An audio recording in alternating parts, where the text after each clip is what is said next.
Minha primeira questão, na verdade a questão que organiza as linhas de pesquisa com as quais eu trabalho é o corpo.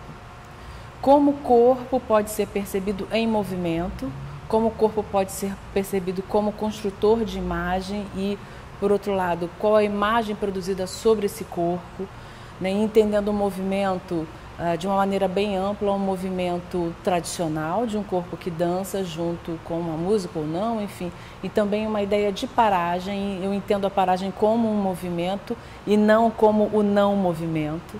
A paragem constrói também um lugar no espaço, então isso, no meu entendimento, é construir movimento também. E a partir desse olhar para o corpo é que eu fui construindo ou tentando construir ao longo desses anos de pesquisa a relação com a imagem, como eu acabei de falar, a imagem fotográfica, a imagem em movimento, que dramaturgia é essa criada por esse corpo em cena, e entendendo também essa cena de um modo bem amplo de qual espaço for esse, né? Se for um espaço mais tradicional, num teatro, se for um espaço público, enfim, que cena é essa construída, que significados são esses construídos por esse corpo.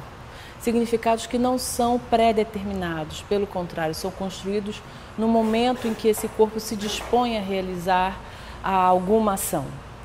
E, ultimamente,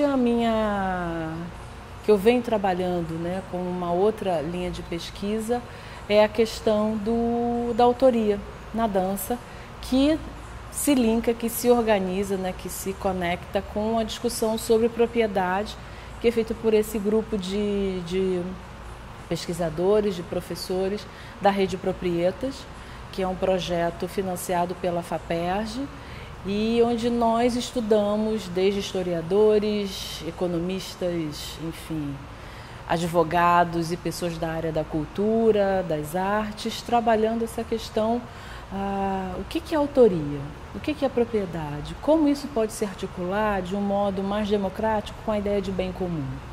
Como é que a gente pode pensar no acesso à cultura, né? Então, de uma maneira bem ampla, o corpo, o meu olhar para o corpo em movimento, né, pensando nesse corpo que dança, vai organizando cada uma dessas 3 linhas de pesquisa com as quais eu trabalho.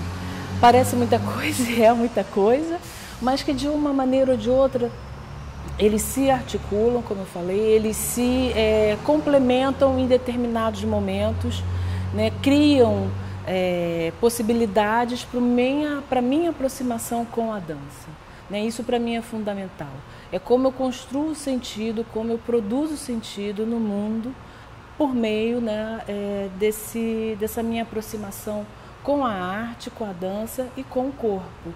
Né? Como isso tudo pode ser percebido num corpo em movimento da maneira mais ampla possível. E uma outra questão importante do meu trabalho de pesquisa e que eu venho produzindo sobre isso, publicando, é sobre videodança, que entra nessa linha de pesquisa sobre a produção de imagem, no caso específico da videodança, sobre a imagem em movimento, de como o corpo pode ser percebido ali, ou a ausência do corpo, né? E aí, no caso, a ausência mesmo de um corpo humano. Efetivamente, será que uma videodança só pode ser entendida como videodança se há um corpo humano em movimento nela? E o trabalho de edição de câmera, e o trabalho de edição de imagem?